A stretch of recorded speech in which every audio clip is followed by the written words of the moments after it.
چلا جائے، پوچھتا ہے کہ قیامت کا دن کب ہوگا۔ سو جب آنکھیں چندھیا جائیں اور چاند گہنا جائے اور سورج اور چاند جمع کر دیے جائیں، اس دن انسان کہے گا کہ کہاں ہے بھاگنے کی جگہ؟ کہیں نہیں، کوئی جائے پناہ نہیں۔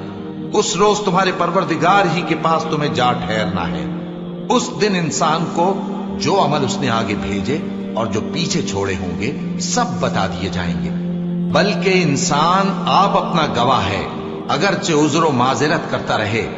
اور اے پیغمبر صلی اللہ علیہ وآلہ وسلم، وحی کے پڑھنے کے لیے اپنی زبان کو تیز تیز حرکت نہ دیا کرو کہ اس کو جلد سیکھ لو۔